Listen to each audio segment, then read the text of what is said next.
Good afternoon. You are welcome to FC47 Microbial Genetics. The first topic in this course is principles of genetic analysis in microorganisms.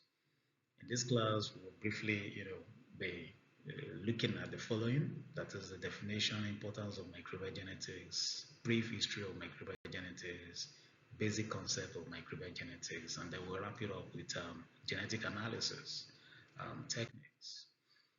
Let's start with introduction. Uh, um, uh, Going by definition, what is microbial genetics? It is a study of the genetic makeup of microorganisms that include bacteria, viruses, fungi, and protozoa. And what is the importance of microbial genetics? It provides insight into microbial evolution, microbial diversity, and biotechnological applications. And of course, it helps in the identification of pathogens and other, organisms. And of course, it helps in vaccine development. And in agriculture, it helps in soil health and fertility. It also helps, to understand the dynamics of plant microbe interaction.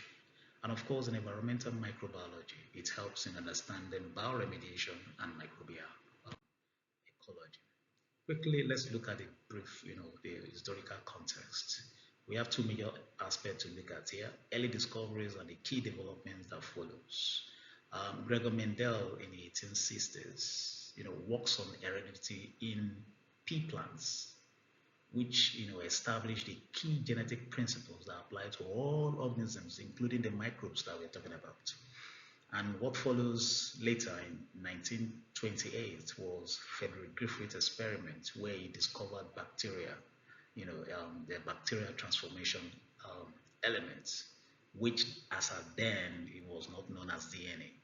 But following Frederick Griffith's experiments were the key developments, such as the identification of DNA as a hereditary material by these three folks, the Havre, McCarthy, and MacLeod. And following this, key development in 1944 was the discovery of the structure of DNA by Watson and Crick.